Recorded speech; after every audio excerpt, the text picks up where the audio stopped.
This podcast is a member of the Voices of Wrestling Podcasting Network. Visit voicesofwrestling.com to hear the rest of our great podcasts, as well as show reviews, columns, opinions, and updates across the world of wrestling.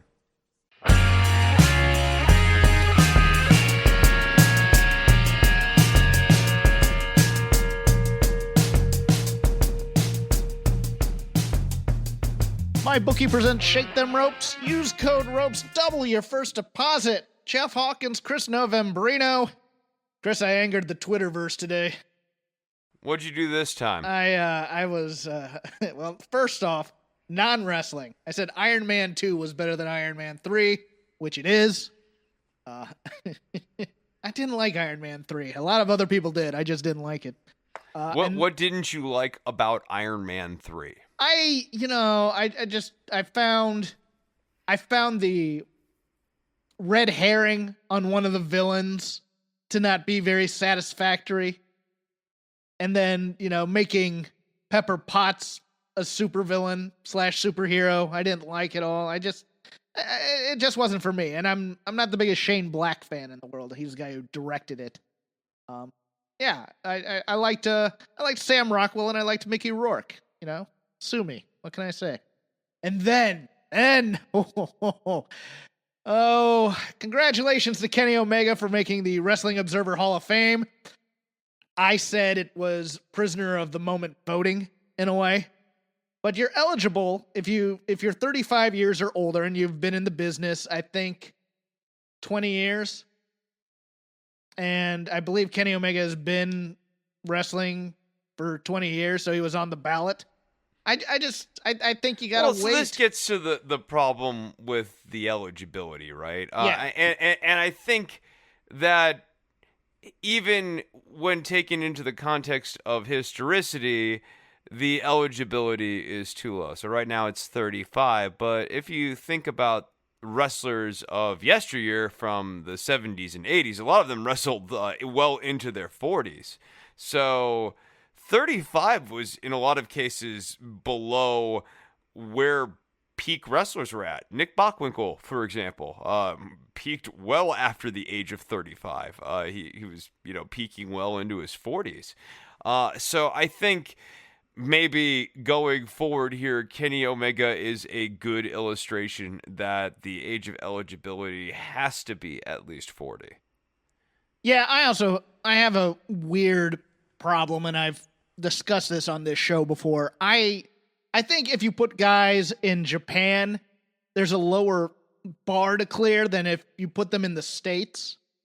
And so I always get a bit mad that there are guys on that upper tier of American wrestling from the 80s and 90s who are never going to make it in the Hall of Fame, but who you can't tell the story of wrestling without, in my opinion, versus a guy who has like a good 2 or 3 years of 6-star, I say with a little bit of disdain, matches. I think, 5. You can't up the stakes. He had a 7-star match, Jeff. Okay.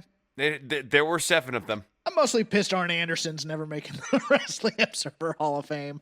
I don't think they were, because then they go, well, he wasn't around long enough in terms of the team, because he's on the ballot right now with Tully and J.J. Dillon. And, it's just, it's a fun argument, but boy, people get tweaked easy. And I just said, hey, we can wait, You never know. I mean, Chris Benoit is still in the Hall of Fame for his work rate. That didn't turn out too well.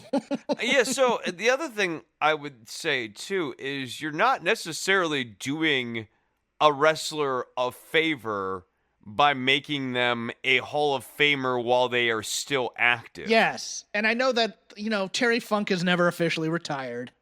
No, okay, But so it's different over the age of 50, where you're still doing it, and Hall of Famer actually adds to the prestige of your aging act that is no longer delivering on the physical levels that it was when you were in your 20s. When you're in your 30s and being called a Hall of Famer, especially as you get to your mid to late 30s, it sort of implies that you're over the hill when you're not. You're in your mid to late 30s.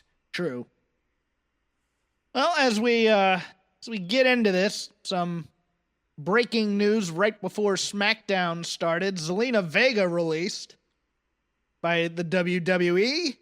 It's a shame because I was really finally getting into the story that they were doing. There was a long-form storytelling angle that was going on here. It was subtle.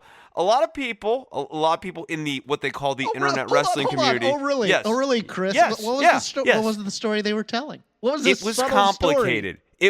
It was nuanced. Oh, well, what was it? Well, you see, Andrade, Angel Garza, and Zelina Vega couldn't get along. That's subtle. It was complicated. It's complicated. Oh, it's a rom-com. It's complicated. Conflicting There were twists and turns, zigs and zags. Conflicting reports on whether or not this was Twitch/social media related or attitudinal, shall we say, or maybe a combination. Maybe it's halfway in between. We won't know for a while, but the stories they are presented as though they conflict, but it's entirely possible to read and harmonize these different version of events. And it does seem to have some ripple effect from the announcement involving Twitch and these independent contractors being not really independent, more just contractors.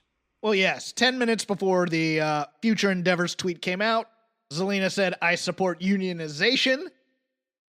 It's an interesting bookend to the Monday tweet, or at least not the tweet, but the Alexa Bliss interview where she compared calling someone an independent contractor to cancel culture, which I thought was a pretty big misstep. They're two wildly different things. Yeah, well, one's an employment status and the other one isn't, so that's a good starting point. Yeah, I know. I just, it's interesting. And then Andrew Yang also piped in tonight saying he hasn't forgotten about Vince McMahon. Okay, I'll believe something when I see it. Yeah, no, I'm not against him doing something, but at this point, I'm with you. I will believe and assess the thing that is being done when I see the thing that I can assess. Right, exactly. I like Zelina Vega as a presence. I thought, again, I think she's got a lot to offer. They just completely missed on her. Oh, they never fixed the character. They never evolved the character past yelling at the person she was with. It was just one of those things where in NXT it was kind of cool. That she was the guy, or she was the woman. She was the guy. She was the woman, getting Andrade's head on straight and focused. And she was kind of the muse. She made him a champion. Yeah. And then that was the story in NXT. And then when it was brought up to the main roster, they never did anything with it. But she can talk. She has an on-screen presence. She can do some moves. Some of them are more choreographed spots. She actually analogizes or compares, interestingly, to Penelope Ford. And I don't know. Actually, there's some intrigue between a Penelope Ford and Zelina Vega feud. I'd be there for that. Yeah, I wouldn't mind her coming in and replacing Vicky Guerrero. With Nia Jax. I think that'd be a pretty good move. But AEW, if Zelina Vega went to AEW's division right now, she's maybe not the top level in-ring talent, but in terms of mic and character package, she's no lower than third best. And they need personality in that division. So I'm all for it. They seriously need personality in that division, yes. I'm kind of intrigued by a Tay Conti Zelina Vega match for some reason. Yeah, that could be interesting. Sure. Tony Chimmel, along with other parts of the live events staff, he was let go after, I believe, 29 years with the company. Former ring announcer, but mostly did ring announcing for the house live shows, events these days. live events. Yeah. This signals that, and WWE has been doing this for some time, including on the earnings call. I think this is the new normal. I think house shows are a thing of the past. I think that's right. I think that this is a company that is very much concerned about profitability. One of the things that has been quietly happening here over the last couple of years is WWE has come down from their great heights in terms of profitability. The stock price, I think, as we're taping today, is somewhere in the mid 40s. And that is probably not where I think a lot of people thought the stock price would be. And at one point, it was around $100. Vince did a big sell off in the 80s. And this is a company that's going to want to remain profitable to keep their books looking good and their stock price relatively stable at this 40s level, which is a sustainable level for them. But in order to stay at this level, they need to keep doing cost-cutting measures. Some of them have been draconian and stupid and hard to justify. In the case of live events, I think that attendance was down at them, and we were seeing this before the pandemic. In the pandemic era, they were non-tenable. We are still in the midst of that. It looks like there might be some light at the end of the tunnel, but the end of the tunnel may be 3 or 4 quarters from now. They may not even really have the option of running the full touring show circuit until the fourth quarter of 2021. And in that case, you can assess if you want to do more house shows, or they now have the Capitol Wrestling Center set up in the Capitol, capital city, where wrestling is very, very popular. And you can tell the crowds are very live.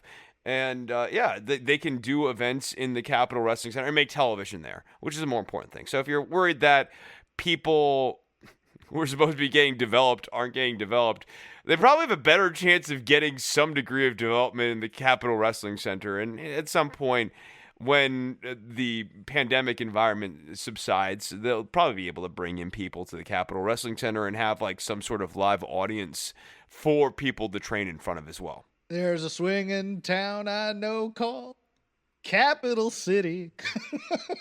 Figured you'd like that little slid in Simpsons reference. Those are my Simpsons love.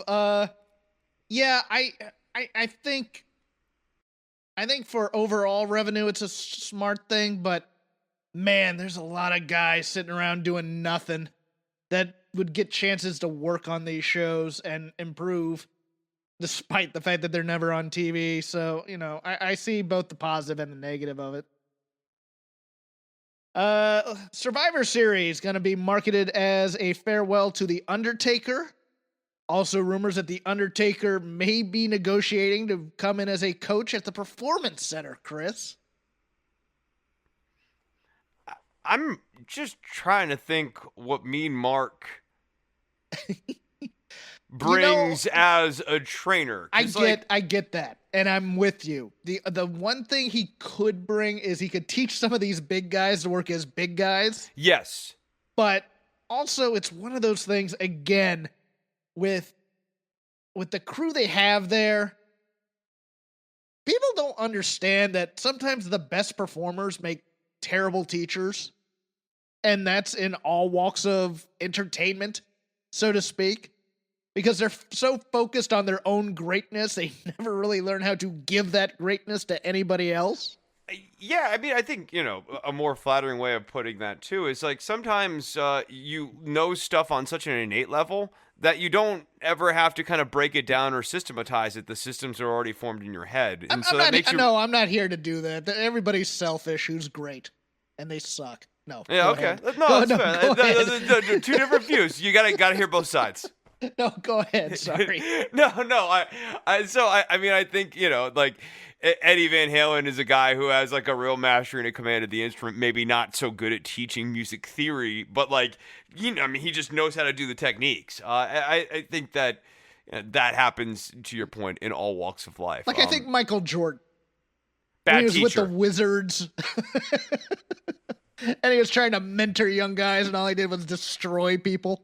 But it's not always like that either, too, because like you'll have someone like Ray Allen, an all-time great shooter, but he's like a really good systematic guy and would be a really good teacher. Allen Houston, a great shooter and also like a good teacher of stroke. And he's still got the stroke, too. He still can shoot. Sasha Banks' episode of The Mandalorian dropped at midnight on Friday. I've watched it. She doesn't do a whole lot in it, but man, what a blast that must be. To be part of the Star Wars universe and to actually not be someone who will be universally hated for decades on end. The episode was pretty good. I think she had like 2 lines total, but her presence was there, and it was enough to get people talking online. And I was kind of watching, and they're like, "Who is this? I've never seen her before. What else has she been in?" And then they're like, she's some wrestler." But I was more than pleased to watch that. Yeah, no, I like The Mandalorian a lot. I think it's enjoyable. Yeah, no, I think it's a really fun Star Wars franchise. For a long time, going back into the aughts when they were making the prequels, and I was not necessarily loving the prequels, I was hoping that they would make a Star Wars franchise that expanded on like the bounty hunter culture, and It's been really awesome to finally have that come to fruition and for the product to be so enjoyable.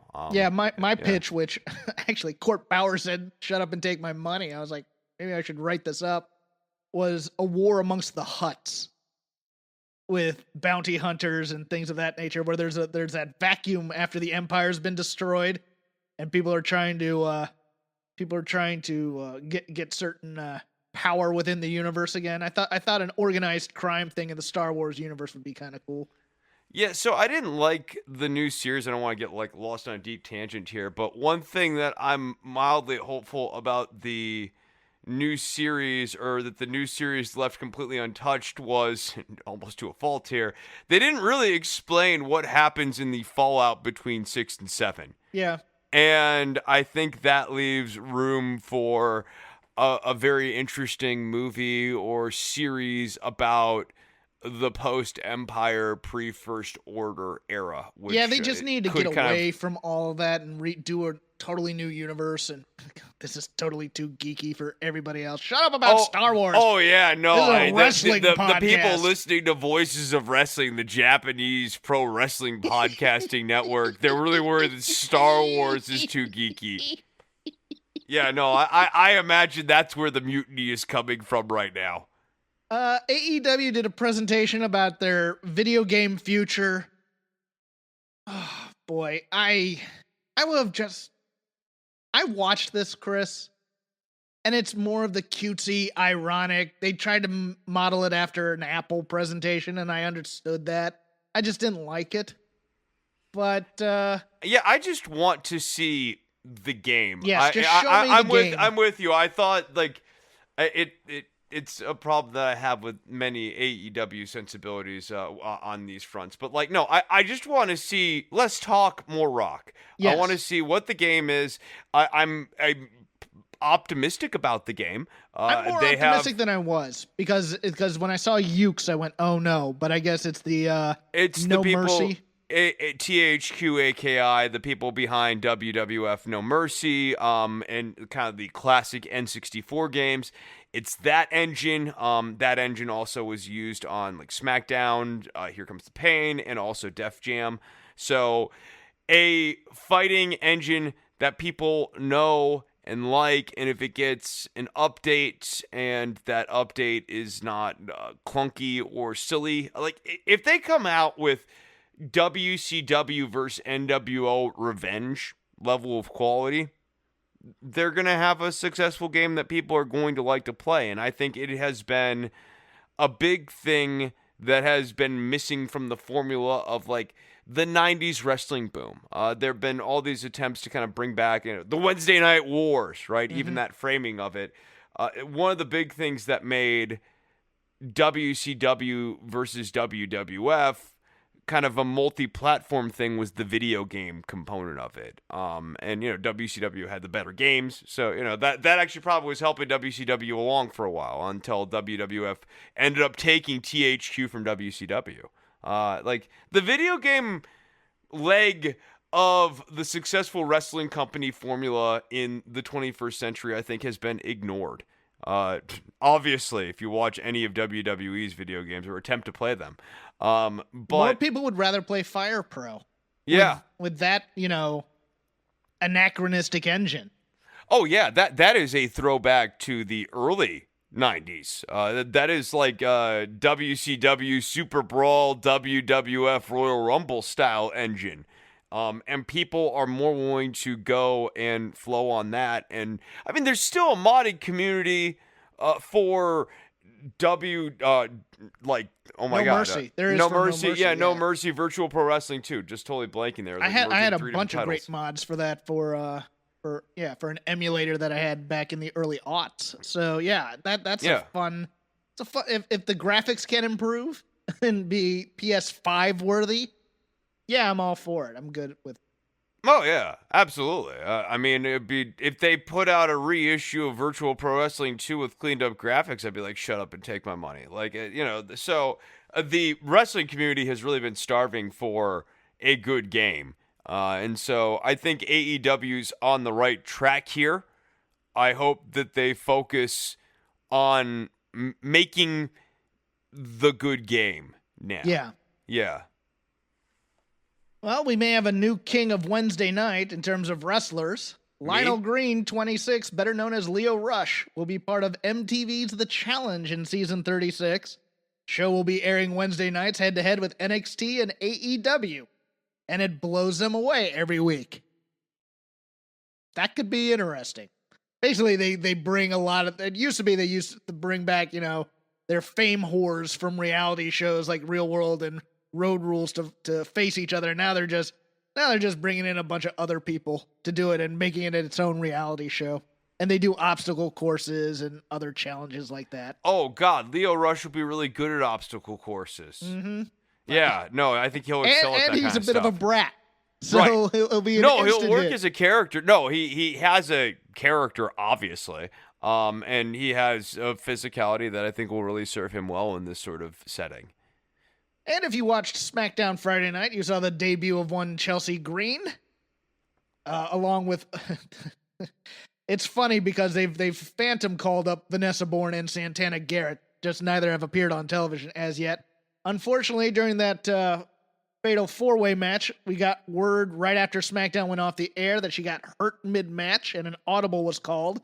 That's why Liv Morgan ended up taking the win in that match. It was supposed to be the start of a Chelsea Green push.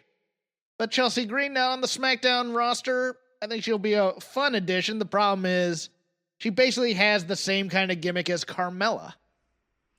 Yeah, I see her ending up as Carmella's second here in the not-so-distant She's future. somewhere between Peyton Royce and Carmella in terms of the gimmick, which is scary because when they introduced her, all she did was kind of put her hand... It looks like it's going to be one of those she seduces Adam Pearce to get what she wants type of stories.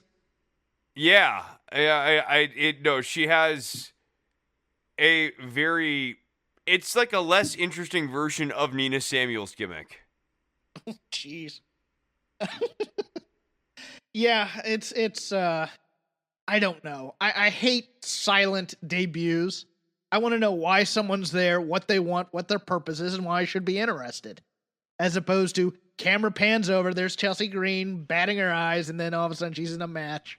Well, the guy on commentary was backstage and asking a lot of the women, and they didn't have a lot of nice things to say about her. Yeah.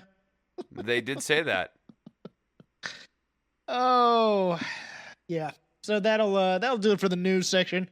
Let's give it up for our sponsors this week. MyBookie.ag. Between the NFL and college ball, there's no shortage of games to watch. And with thousands of lines available on all your favorite sport and events, you can turn your game day into payday with MyBookie. You're the type of guy who likes to back the big favorites, consider putting a couple in a parlay for a much bigger payout. I like parlays. I like betting multiples, Chris, especially underdogs. Not only do parlays make meaningless games exciting, but more importantly, they give you the chance to turn ordinary bets into a real moneymaker. Don't forget the underdogs. They have a ton of value. The thing about the NFL is that underdogs are never really dogs on Sunday. Every team truly has a chance to win, and you do too. Oh, and by the way, especially on Thursday night games. Those are trap games, all of them. Game spreads, championship futures, and player prop bets. It's never too late to get in on the action and start turning your sports knowledge into actual cash in your wallet. Sign up at MyBookie, and when you do, use code ROPES, ROPES, to claim a deposit match, dollar for dollar, all the way up to $1,000. It's a bonus designed to give you a little help and a head start on your winning season. That's promo code ROPES, ROPES, for you to claim your bonus when you make your deposit. Stacked UFC cards, presidential prop bets, which, if you really want to go for the long shot right now. Vegas has not paid out, I found out. Vegas has not yet paid out because there is no official winner. All the major sports and more. Sign up today to begin your winning season exclusively at MyBookie, and we thank them for sponsoring shows on the Voices of Wrestling Network. They've bought a few more ads and a few more weeks, so we're very, very happy with them. They'll be with us through January. Okay, where to begin on this? Full Gear. I liked it a lot. I was happy with my purchase. I thought the end of the tag match was genius. I really, no flips, just fists. And now I want Tully Blanchard to chew out Cash Wheeler, saying no flips, no flips. Any thoughts on Full Gear, Chris? Yeah. No, I'm surfing the card here. So I liked the opener a lot. Kenny Omega versus Hangman Page was one of the strongest matches of the night for me. I enjoyed it a lot.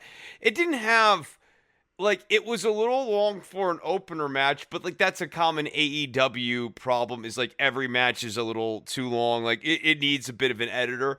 And that was a common theme throughout this show. But this one was really watchable. It had me engaged all the way through.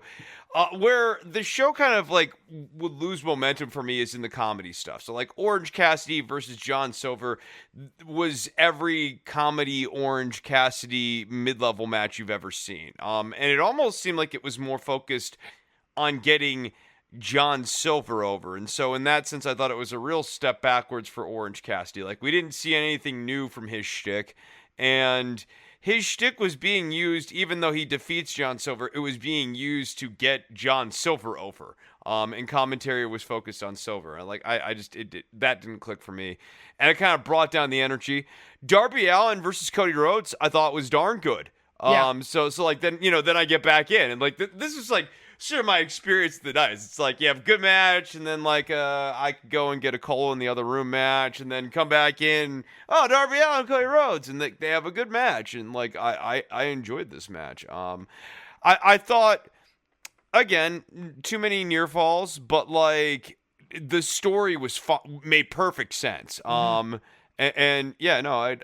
liked this. I liked this whole match. Yeah, the Elite Deletion match did nothing for me. MJF and Jericho was a little too.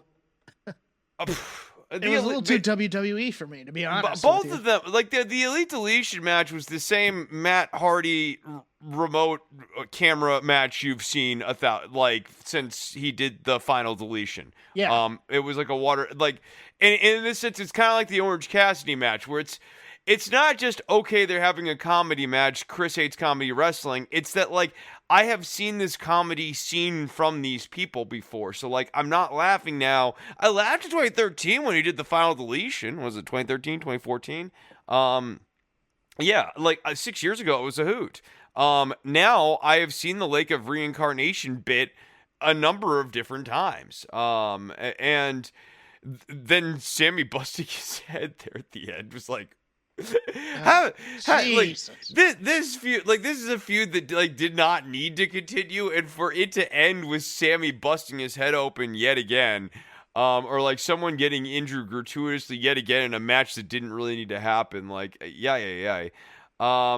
Young Bucks versus FTR, as you said, I like the closing spot a lot. I don't mind legacy spots. I think there were a few too many love letters. Yes, and it got a little, because you did so many legacy spots, they got a little out of the rhythm of just telling a story. Mm-hmm. And I also think maybe they gave away a little too much in this first encounter when this is clearly, AEW, Young Bucks and FTR are gonna have several matches out of this ideally.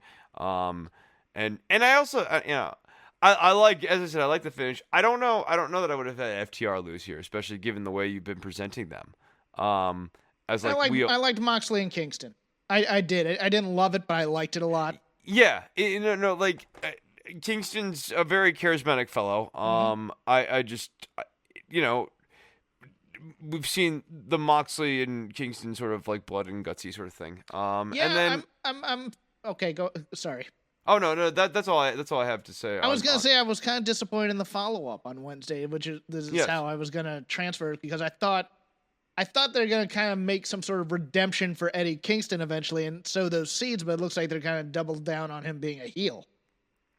Which is really weird because if you watch those Pac promos, I don't think you got Pax coming back as a face out of those promos at all. It seemed Right. like a guy fuming and raging in his house, slowly hating the world. Like, it seemed like some heel stuff to me, buddy.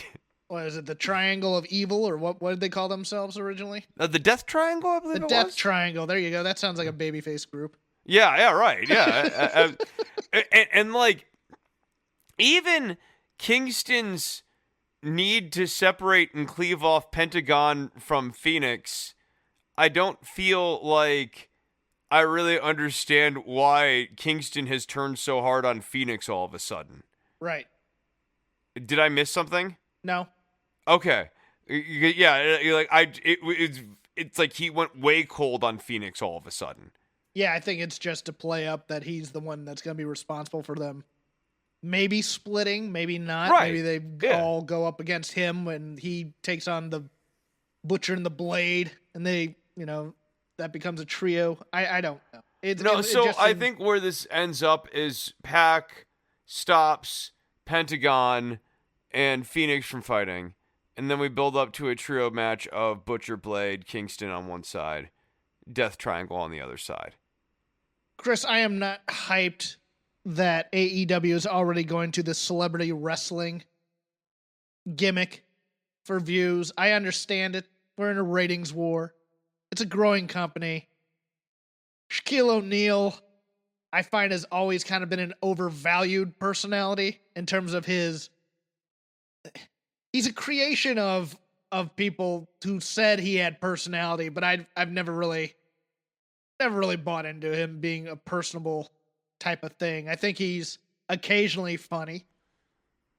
I don't think he's a little too high on his own crap, which might make him like really good for professional wrestling. I don't think a company that's focused on work rate, you can get away with Stephen Amell if he's in there. Shaquille O'Neal's never been the gym guy. Let's put it that way. So, in this sense, the Cody pairing is perfect because Cody can flip and flop and fly for Shaquille O'Neal and make all the strength spots work for Shaq. The question is going to be, like, yes, Shaq's not a gym guy. The question is going to be, how in shape is Shaq going to be for this match? And, provided he's in decent enough shape, you can get things like a powerbomb out of him. You can get a choke slam out of him, probably a big clothesline out of him.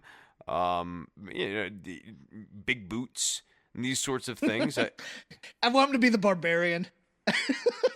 Just a big boot all the time. I mean, if he just clobbers Cody in the corner, like, it makes it look real stiff. That'll be worth the price of admission, to be completely honest. Can we give him the claw from Sean Spears, maybe? The giant hand thing. Ooh. Yeah, like the claw choke slam even. Yeah, no, there's a lot of options here. Look, I know a lot of people buried the debut of Jade Cargill. I thought for a first time ever on national TV doing something like that, I thought she was fine. And I will take that kind of shaky debut if I can get this Brandy Rhodes every week. I loved Brandy Rhodes in this. I love angry Brandy Rhodes. I stood up. I paced. I pulled a Lanza. I felt bad for Jade because when Brandy came out, it became even more obvious how bad Jade was struggling through. How out of her league she was. No, because Brandy was really, really good, and it made Jade look even worse by comparison. After that promo, I went, Cody, you are one lucky man. Because to have a woman come out and defend you like that, and This is my but like Jade has, I mean, she's got something there. She's jacked to the gills, man. Yeah, no, right. I don't know that this character that she's doing right now is super comfortable for her. No, it's not. Yeah, and you can tell it's a narcissistic character, and you can always tell who's uncomfortable being narcissistic. Yes. Right. I don't know that she's super comfortable being the character that she's currently playing, and I think like that's part of it. I also think that they gave her a ton of dialogue rather than bullet points, and like you could tell that she was just trying to remember everything. So like I'm willing to give her some leeway. And like I agree with all of your points about how I don't think AEW really needs to be doing a celebrity match, blah, blah, blah. If this somehow results in the successful launch of Jade Cargill, I think it will be worth it. I think Cargill needed to try and pick a fight. Kind of like how I'll go with a throwback from my youth, the baby doll type of thing, where she wasn't afraid to stand up to men and challenge them. It's like, oh, you think you can hit me? Okay, fine, go for it. I think that instead of the almost seducing him in the ring. She made a actual seductive comment at him at one point. She made a penis joke. Yeah, right. Yeah, and I just thought that was the wrong tone to set here. No, I agree. I think what probably should have happened is a low blow at some point, and then she like decimates him with a big clothesline. And she's coming out there and showcasing. She's got incredible abs. She's clearly, as you said, she's jacked to the gills. You need to actually show off her strength. Yeah, I would agree. Play to her strengths. They tried to put her into a character box. And that's not talking. Right. I'm thinking about just bouncing around here and making different comments. If you got something on your mind, this is your time to do it right now. I'm looking at Matt Sydal. What'd you think of the bunkhouse match? Loved it. It was a little too. There were a few too many setup, set pieces. Sure. But overall, I liked. Oh, that's the other thing is that WWE's now trying to trademark all these old NWA things again, like Bunkhouse Stampede. But the match itself, it's bloody. It was a fight. I love the Butcher. I am so in love with the Butcher now. I just want to see him every week. I don't know what it is, but he's a big dude who looks like he can kick my ass. Yeah, dude. Like I just like big. Like the big burly brawling looking guys. Like you sent me a link of like Meng brawling with some ex-NFLer this week in WCW squash match. Like I like that gives an aura of physicality. I even liked Rampage Brown over in NXT UK. Like it was the obligatory debut match against Jack Stars. Jack Stars must die if he's on the screen. When I see Jack Stars, I'm like, yes. But no, like Rampage Brown looks like a big brawling dude. You know what I mean? Like, I think there is. You don't need to be like Vince McMahon's obsession with like guys being 6'6". I don't really think that matters that much. But no, because it makes the 6'6" guys look small. If everyone's the same height, it's all about size differentials, right? No, I'm with you on that. It's loud, soft, loud. QT Marshall took a hell of a dive off that ladder too. He sure did. Sure did. I enjoyed the hell out of this match. Something else I enjoyed. I don't know if anybody else did. I will critique the storytelling in a bit because I think the storytelling could have been much, much stronger for this. I'm here for Leon Ruff, North American Champion, NXT. I liked it a lot. So I like him winning the title. Yes. And I even am fine with the belt falling off of his waist spot because, like, there is no way that it wouldn't have occurred to, like, if it didn't occur to you by the time he went up and had that moment, like, it certainly, like, it occurred to me, I was like, oh God, that thing's never going to fit around his waist. Like, it doesn't. So, I mean, I'm even fine with that spot. I think he has been played up a little too much as a fluke character here in this, and I think they needed to ramp down the humor just a little bit. I agree. I think that you can get it all back on track here, but he needs to actually have like meaningful wins. And I'm here for him as an underdog champion. I'm here for Johnny being obsessed with like beating Leon Ruff, and like it's this Roadrunner Coyote dynamic. Let me put it this way. Johnny Gargano was fantastic all Wednesday. All Wednesday night. He was absolutely fantastic in everything he did as a heel. And as much as I don't want him to be a heel, he's great at his job. Mocking Damian Priest, all that other stuff. Here was my problem with the Ruff win, is that it wasn't earned. And No. I don't need them to telegraph it. I just need them to tell me a story. I need to care a little bit more about Leon Ruff than this. Yes, because he hadn't been on TV, I don't think, in a while. So if you had put him on, if you did a 3-week build, and here's how I would have done. Week 1, it's a squash match, but he gets one move in. Or like one punch, and then he loses. Week 2, he gets 2 moves in. And then week 3, Killian Dane comes in and just destroys him. Just absolutely destroys him. So we kind of go, well, he was building momentum for a while, but it looks like that's been stopped. And then you get to this week 4, and he's on the wheel. And, he has his ribs taped from the beating he took last week. So the fix is in, and there's no way he could do this. And then he gets the win for the title. Hell yeah. Then we're all invested, and we're kind of like, oh, they fooled us, but they fooled us in a good way. And I kind of wanted that journey. But I don't mind this either.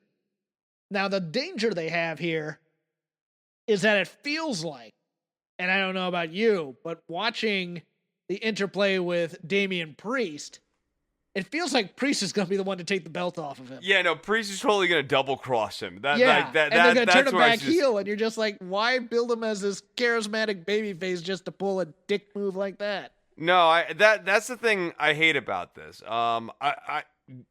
Leon Ruff as a concept, I don't hate it. I just don't trust that this is going anywhere interesting.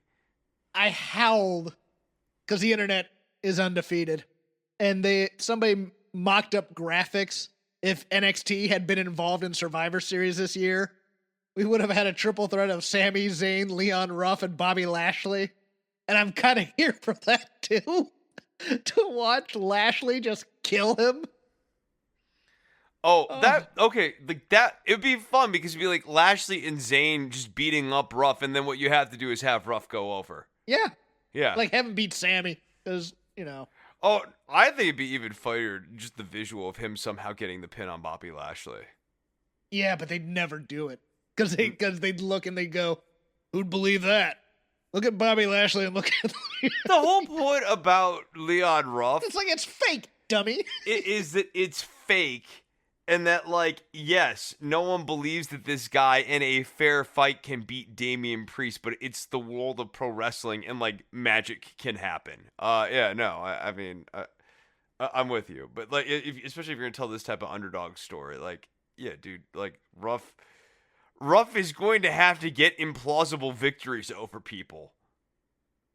I want to go back in time, and I want to tell Jake Atlas, I know WWE's your dream. And yes, you'll have good matches there. Dreams don't come true, kid. The amount of interference in these matches this week was driving me insane. It was a long match for nothing. That's a problem. And I just kind of went, they're just going to beat Atlas week after week after week. Yeah, right. No, it was a good match. I'm a huge Santos Escobar fan going back to when he was King Cuerno. He is a continuously good wrestler. It's just, I mean, as the Cruiserweight champion, you're just locked into a fairly boring track, and Legado del Fantasma is a very by-the-numbers faction. And that's a shame, because there is so much potential in that faction. Yeah, right. No, actually, everyone. I mean, your weak link is the veteran Joaquin Wilde. That, and he's not really. I'm putting weak link very much in quotes here because he's not a bad wrestler at all. No, they're the 2 red shirts for the Star, and even the Star needs to be more of a star, in my opinion, as opposed to a weasel. I am flummoxed, confused, frustrated a bit. Baffled Even? conundrumed. A bit. I don't know if that's a verb, but No, we'll go it with is. it. I made it a is? verb. It's Okay. called Innovation 2020. Chris, I believe it was TakeOver 31, where we were reestablishing this women's division, and we had both Ember Moon and Toni Storm debut as potential title contenders for Io And people Shirai, back with new attitudes. Yes. And now, despite a foot on the ropes, which doesn't help, Toni Storm lost on Wednesday because it appears that they've cooled off the two title contenders that they were bringing in to revisit Io and Rhea Ripley, which I don't mind the match, but you don't have to lower the you haven't even built up Ember Moon or Toni Storm yet as conquerors in this division, and you're beating them so that they don't outshine Rhea Ripley, it seems. It's very strange.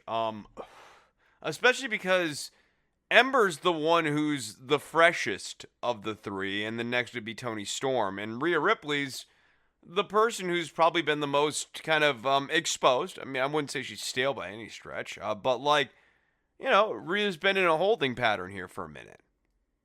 Yeah, I just, it's like, look, we know she's a known commodity, and we know she's been pushed this year, back at the Rumble, back at Mania. I mean, Ember Moon really seems like the person to push right now. Yeah, I just did not get that at all. Pat McAfee continues to be a godsend in in everything. I loved this. I liked the focused Breezango. That's what I wanted when they went back to NXT. Oh yeah, when they were champions, like when they actually were doing an important thing. Yeah, no, Focus Breezango's good. You can't. They've been trying to have it both ways with this team, and I think like people are fine with them not being a full-on comedy act anymore, or like, moreover, kind of like what I was talking about with the Full Gear card. We saw everything that the Breezango comedy act had to offer, and it's fine to go back to as a nostalgia pop once in a blue moon. But now, you know, we know who these guys are, and they can just wrestle as serious dudes, and I think we're fine with that. Yeah, I'm a little worried because it feels like we're building up to a War Games with 3-4 persons factions instead of two of them. Because it feels like they're gonna add Breezango, Killian Dane, and Drake Maverick to the mix. I liked Drake Maverick's little babyface spot here. I mean, we're getting him back on track. Because you remember, there was a point earlier in the year where, like, you and I hated this guy, like, never wanted to see him again. And I'm not at never want to see him again. I don't like the whistling and the uneasy tag team partners. I'm not back dancing. on board. Yeah, no, and like, you know, the angle earlier where he saves his career was super icky considering what was going on behind the scenes with the company. But like, yeah, that was a step in the right direction. I like the Kings of NXT angle. I really do. Yeah, I like having a mouthpiece makes a faction, even if they're. Look, nobody's gonna look at Oney Lorcan and Danny Burch. No, Danny Burch is goofy, but like, and think that they're these personality, troves. Nobody's mistaking them for The Rock, but with this mouthpiece and having a character now, yeah, Danny Burch is just goofy, over the top arrogance. Same with Oney wearing the suit. Pete Dunne just growls, and he's a badass. So yeah, I dig this. I like that they all have different personalities within the fact as well. That's the cool thing. That's what you need, as opposed to, Legado del Fantasma appears to have the same personality amongst the three of them. And then the worst thing of the week on either show is this crap that they're doing with Boa and Xia Li. Like everything involving the. You know what pisses me off about this, Chris? And I'm glad you, because I had blocked it out. It had made me so angry. This is main roster garbage. I don't want this on NXT. I want NXT to be my wrestling show. I don't want it to be my sports entertainment with good matches show. This is Vince saw a Bruce Lee movie somewhere in the last 18 to 24 months, and it's made a real impression on him. And is Xia being deported? Is that what's going to happen here? And then the beatdown of Boa. Boy, if you wanted to completely, like, for a long time, you know, there have been grievances with intergender wrestling or, like, intergender encounters. I mean, grievance is not the right word, but, like, you know, people have had quibbles or criticisms about, like, what it does in terms of power differentials and that sort of thing. And Boa and Gonzalez was like the best example of this. Not because it's implausible, because Reina Gonzalez is big, or Raquel Gonzalez, whatever they're calling her, is big. You know, she's stocky. But like, if she's gonna go over the top on Boa, she needs to waylay into this guy and not stop. And instead, she would like hit him with one clubbing blow, and then Boa would be like, no, please don't do it. Please don't hit me more. Then she'd hit him one more time and be like, oh no, I hope I don't get hit again. Then yeah, the overacting was just a bit much. And no, it made him look like a total goober. You can see the Triple H influence in here now, too, with the showing off of the back. Here comes body guy Triple H showing off the bodybuilder. And look, I love Reina Gonzalez. Or Raquel Gonzalez. God, now I'm doing it. This is your fault. Reina's a better name than Raquel. Raquel's more generic. Reina's got like it's a heft, man. Have we unofficially broken up her and Dakota Kai too? Because she didn't come out with her. 'Cause I like them as a duo. I always like the small person bodyguard kind of dynamic. But yeah, I just, every punch and then a scream and then a beg for mercy and then another punch. No, just beat him up. Just kick his ass. Oh yeah, no. If it's entirely credible for Gonzalez to beat up Boa. That's not my critique here. My critique is that if you want to do that, then Gonzalez needs to beat up Boa with a viciousness and a swiftness so that Boa never really gets on track. Because like, the flip of this is like Boa presented in the ring is like the martial artist guy. So theoretically, if this guy can't mount a defense when it's a slow and methodical pacing, what does it say about his in-ring stylings? How do they not know who this old Chinese guy is? Yeah, right. Like, and then the old Chinese guy at the end. Are old Asian men just teleporting into the after the dragon graphic swirls around in the background? Yeah, it's like, what kind of security you guys got out there that old Asian men are teleporting into the during a television taping, and we don't know who he is. Are we ever going to have an explanation to this? Is he a magician? Is he the Mandarin? Is he? Is he the spirit of the tank brought to life? Oh my god, that promo. That promo. I wanted something like that. I didn't want that though, Chris. I did not want, my brother was in the military, so I drive a toy tank to the ring. I thought it was a noble attempt. Watching her get angry. You don't understand. That tank is more than... It's a toy tank. You're a grown woman. And I thought the tank was originally about her dad. Yeah. Well, I think her dad and her brother serve in the military. Well, which one is it, Jeff? Do you love your brother or do you love your dad? No, I'm too focused on old Asian men teleporting into the... that character is straight out of like a Bruce Lee kung fu movie from the 1970s. They're gonna call it like the wise one or the ancient one. No, I think his name's gonna be like something like Mr. Huang or something like that. Sun Tzu. Mr. Quan. Mr. Quan. Yeah. Mr. Ho. Oh, that's what they're gonna do. They're gonna find some weird double entendre. Mr. Ho. Mr. Wang. Oh no, and then Xia Li is going to have to fight for her family. Yes. Yeah, no, undoubtedly she must fight for her family. You know what? I need video now. I need video of Mr. Wang with her family on the gallows. If you lose this match, it's like, man, this episode of NXT turned dark real quick. All of a sudden, we're hanging.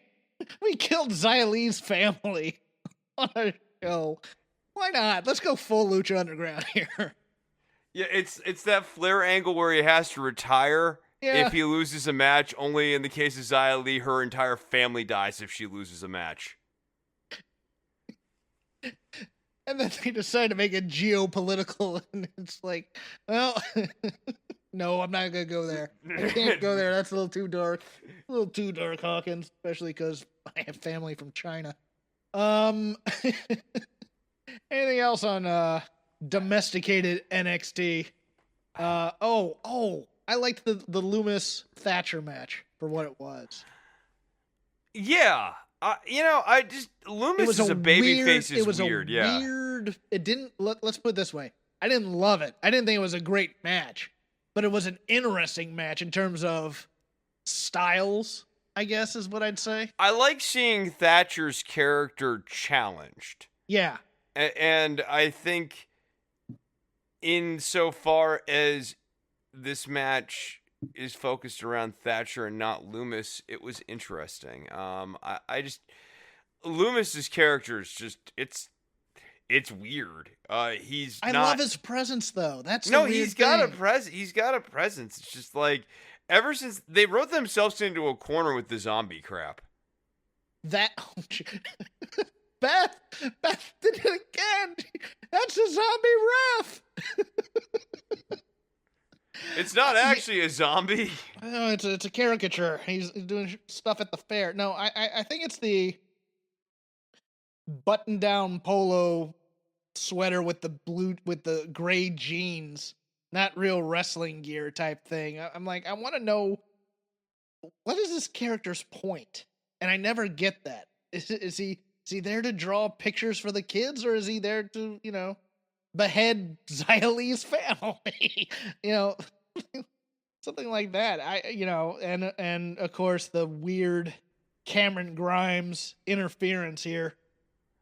Yeah, I think him as a babyface, you really have to have heels crossing him on a regular basis. Where like he's a nice guy, but he's just awkward.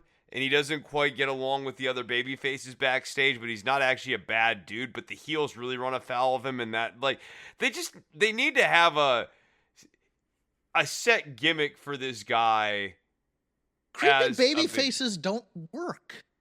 I don't think they do, but they seem to be married to this concept, so I'm just trying to make it better. If he was a quiet killer, that's cool because you're kind of like, okay, that dude's gonna do something interesting whenever he decides to act. But instead he stalks people. He's in the background. He's That's the weirdest thing is he stalks people. And that gets him over as the a hero. That's the hero of my story, Chris. The guy who creepily stalks people. We can have him look into women's window. It's just like, what the hell are you thinking? That's not a baby face. And the problem was that it was because they teamed him with Velveteen Dream, and now they can't paint their way out of this.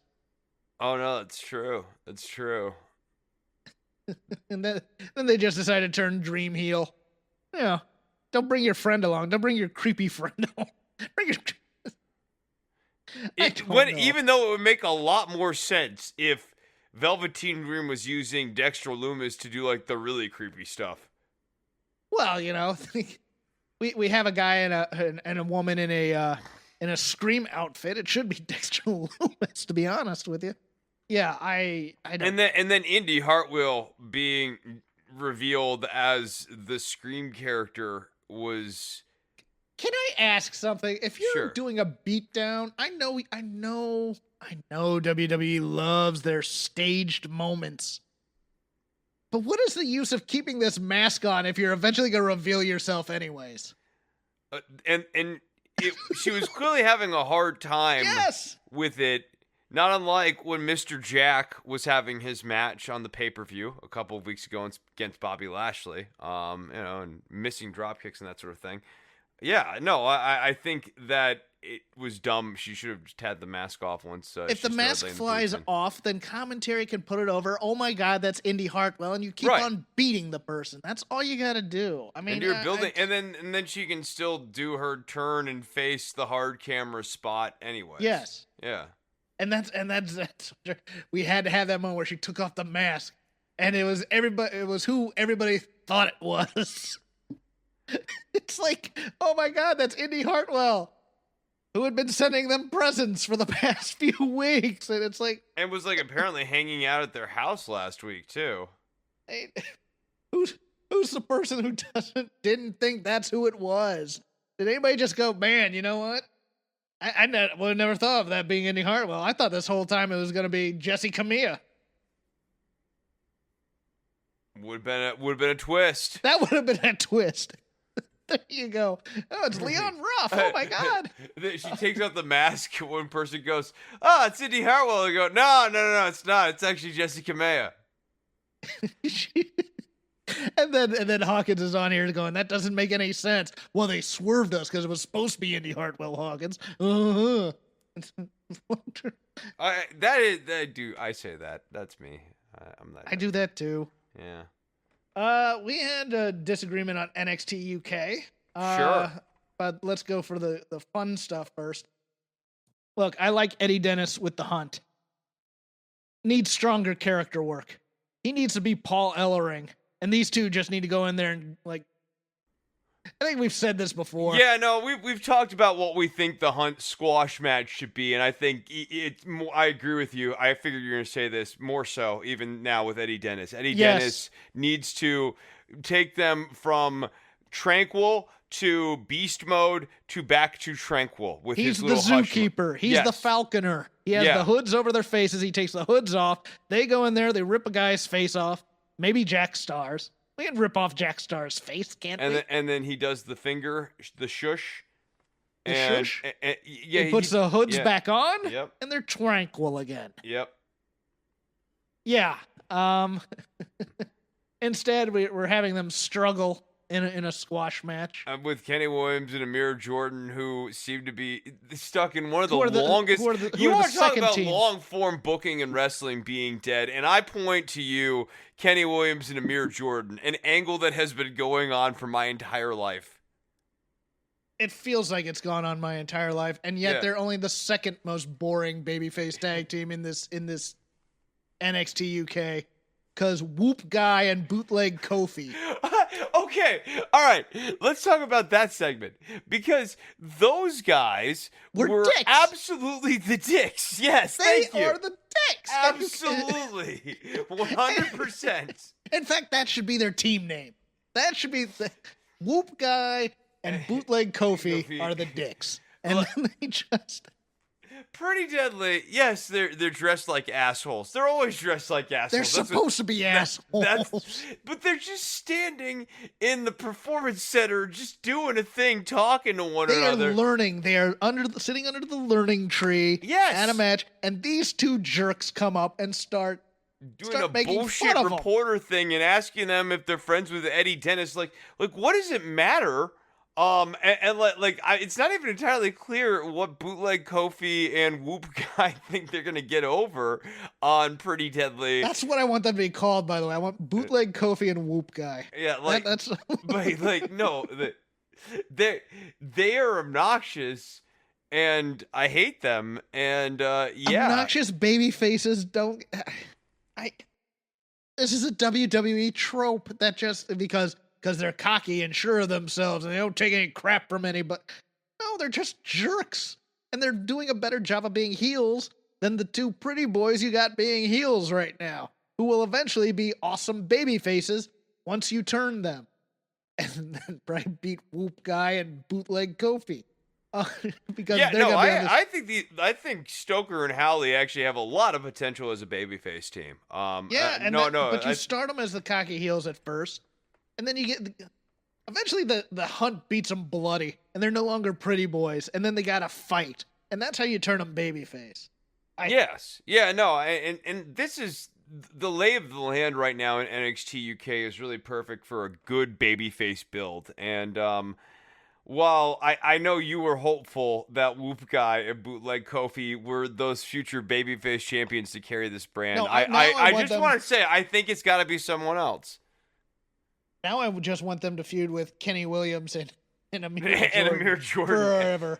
Just best of 57, and they can't be involved in any other program. You know what, Hawkins? When Kenny Williams finally throws Amir Jordan through the barbershop window, it's going to be one of the all-time great moments in wrestling. It's going to be, they should have done that 67 weeks ago. No, it isn't. It's going to be worth it. It's like Dragon Ball Z, the Frieza saga. You may have had to watch it get rebooted a few times during your childhood, but once you got to the end, totally worth it. I don't give a crap about either of those teams. They do nothing for Sam me. Gradwell is a bizarre character, too, on this show. Go on. He is, like, paranoid and defensive, but I also think a babyface? You gotta realize that the other thing about these shows, especially NXT UK, is the reporters are jerks, too. Hey, you lost last week. Oh, here you go. So you can't ever tell if the heel's being a heel or if he's just offended by the question. And Wolf comes in and I think clarifies that Gradwell is a babyface, but he teamed with the heels, didn't he? He teamed with Pretty Deadly. Yeah.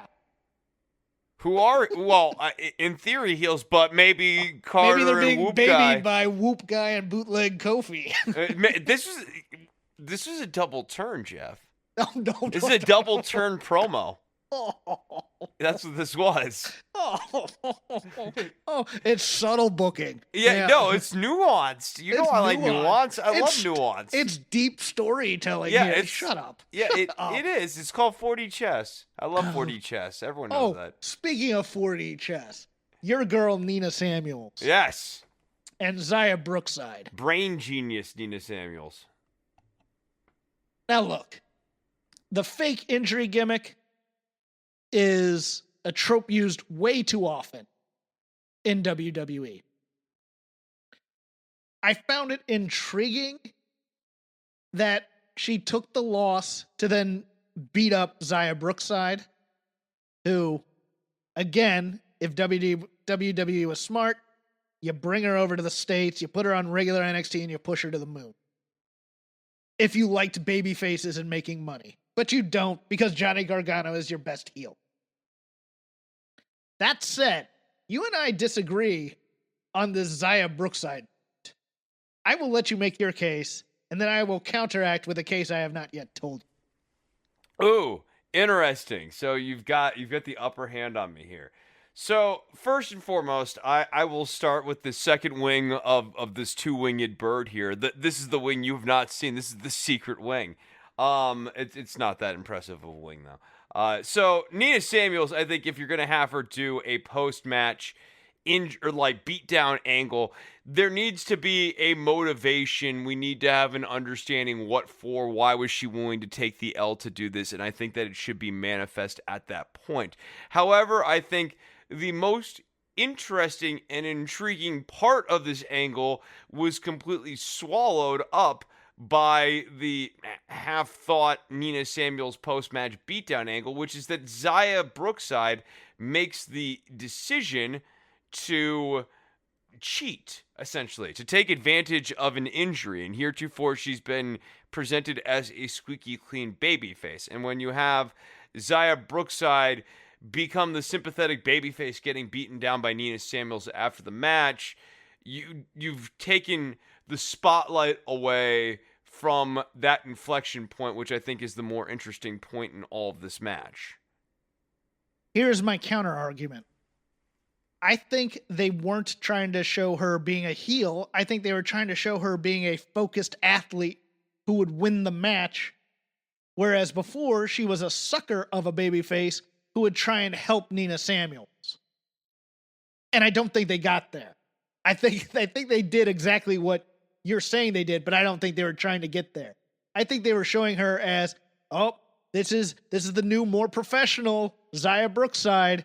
The match doesn't stop just because somebody's injured, even though it now does. Yeah, right. This is supposed to be a growth thing, but it wasn't. Yes. No, and so here's the worst part about that. So, like, I can see where you're going with this, but then she goes and checks on Nina Samuels afterwards and gets her ass kicked. Yes, because sportsmanship still reigns, and she's sorry for having to pin someone when they were hurt. But she is now a focused professional athlete who will not be distracted by such things as entrance music or somebody jumping up on an apron or other things that stupid baby faces do. She is now on the ascent to beat Kaylee Ray. But instead she decides to check on Nina Samuels afterwards, and of course it's a ruse, and she gets her ass beat, and she's stupid after all. So you just kind of go, all right, fine. I saw what you were saying, but we can't turn anybody else heel in this fed.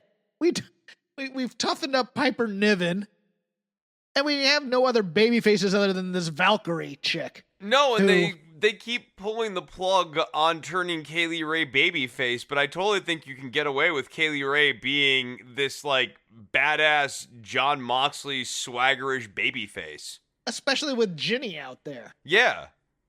Yeah, no, and there's a lot of intrigue for Ginny versus Kaylee Ray, and if you're going to do that, I think Kaylee Ray makes perfect sense as the babyface in that feud. I'm kind of here for Ginny versus Kaylee Ray, to be honest with you. Me too. Yeah, no, I think that would be a really good, like, clash. No, Ginny is a person who should never be a babyface. No, and I think Kaylee Ray clearly can work as a babyface instance. In particular because her heel character is based around being an opportunist and being the person you kind of forget about, and that sort of translates in babyface framing as underdog. Yeah. Ginny's best work to me was in Evolve, I believe it was, or Progress. No, not Evolve, Progress, where she was basically the foil for Toni Storm time after time after time. And they did a little bit in NXT UK, but not to the extent that they did it before both were signed. I see. I just wonder how you babyface Kaylee Ray. And I like your Moxley idea quite a bit, but she also just exudes pure heelishness to me. Well, okay, so I think you had a really great opportunity to do that in the Piper Niven match.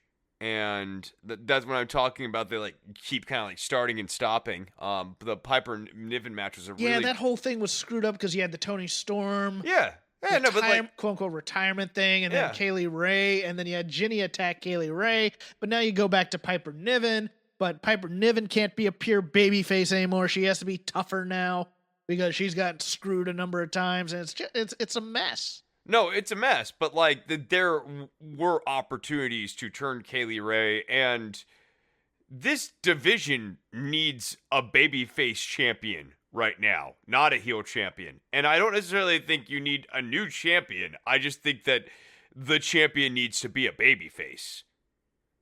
Really? Okay. Yeah, I think that can be Kaylee Ray. I just think all the interesting feuds are kind of Kaylee Ray as babyface. Whether it's Piper Niven now as this new dominant monster heel, like on a mission, not taking any crap anymore, done being friends with people, like, you know, willing to take advantage of all of her assets to try to become champion, and putting Kaylee Ray very much on the hunt and very much on the run. Like, I like that. Whether it's Ginny coming in and, you know, trying to dominate Kaylee Ray and being taller and kind of like looming over Kaylee Ray, I like that. If you want to bring in Rhea Ripley and just have, like, you know, the oversized thing. Kaylee Ray is always going to be undersized, and like what can make her fun is that she's got a big mouth and she's got swagger. At the end of the day, she gets the win. And it doesn't always feel guaranteed, but like then you also don't like want to bet against Kaylee Ray. I think she can be a really fun babyface. Yeah, I see what you're saying. My thing is, I just think if you have a superstar babyface in this league right now, it's Xia Brookside. And you I don't need think villains Zaya's to throw ready. at her. I don't think she's ready. I don't think she is a main event length match type of talent yet. I think she needs to be able to carry like a television main event at this point. I have not seen that. Okay. I that's a fair assessment. I'm not saying it's not. I just, for me, perky, young, telegenic. There are things I see there that you can build on. I don't disagree with any of that. I just don't think that It's something needed in pro wrestling too. I'm so tired. I am so tired of not having somebody to root for. I know that's weird coming from me being old and cynical and watching wrestling for decades and decades. Oh no, but people need their Rey Mysterios and Ricky Steamboats. That's such a super important character. Like the one. It's person, why Daniel Bryan causes such a vacuum when he's not around. Yeah, it's that one person you kind of universally feel good about, and yet like it's the way WWE's totally screwed up Daniel Bryan because he totally could have been this generation's like always feel good about he. If Vince just thought about this a little more historically driven, he's totally their Ricky Steamboat. And the thing about that is, yes, you have that person to cheer for, and eventually I will hate that person. And I will want heels to kick their ass. And that's why I loved the Horsemen beating up Dusty so much all those years. It's like, oh, Dusty's so popular, and people love him so much, and you hear people screaming for Magnum, and you hear people screaming for the Rock and Roll Express, and I just want the Horsemen to kill him. And that's the fun of wrestling is, for me, was always rooting for bad guys to beat up these overhyped good guys because they can't be that good. But now WWE's problem is they show you all the good guys aren't really that good. So it's just like, there's nobody for them to root for, and there's nobody for me to root for them to beat up those people. No. Real quickly, SmackDown. Rey Mysterio's eye was healed with the power of love tonight on national television. Chris. This is a beautiful angle. Love prevailed, Hawkins. You're sitting here, you're disgusted by love. I am over here in love with love and the feeling of love. The man's eye was healed. I'm not disgusted by love. I'm disgusted by people in their 30s date teenagers. Oh, that's illegal now. I didn't say it was illegal. I said it was creepy. Yeah, well, no, it's wrong. Yes, I agree. Thank you. I'm not pushing back on. No, this is. Damn you! I was trying to avoid the main roster, but here we go. Okay, Tucker's your 24/7 champ. Who cares? Oh yeah, that's right, Tucky. Good for him. Oh, and his partner is now joining. The Dork Order.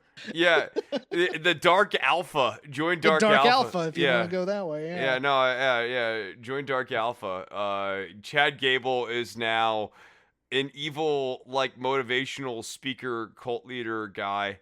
And the only guy I want him to bring in is Mojo, and I want him and Mojo to kill people. Yeah, that would actually be pretty. Mojo is like kind of his acolyte. I love that dude.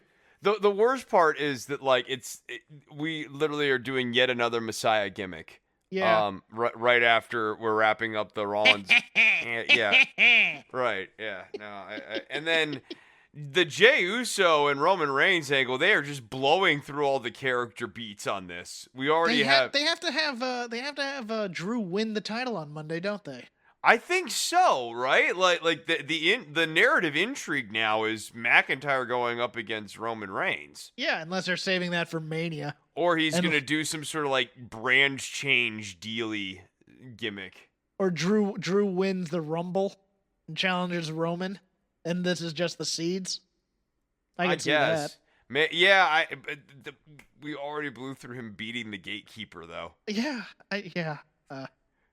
I mean, if anything, like the intrigue here, especially if you're doing a long-form story with Roman Reigns as champion, is Jey Uso gets a distraction victory over Drew McIntyre, and it goes to Jey Uso's head.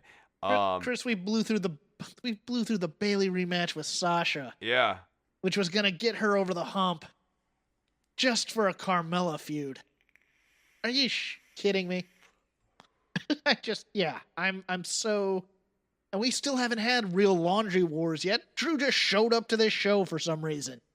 What? Don't invest in the draft. They're just going to do what they want, storytelling. Well, no, okay, hey, buddy. That was not a sanctioned match. That was the match between Uso and McIntyre that McIntyre won was unsanctioned, thus showing the importance of brands. We're getting blue T-shirts on Monday and red T-shirts on Friday because it's the go-home week. Get excited.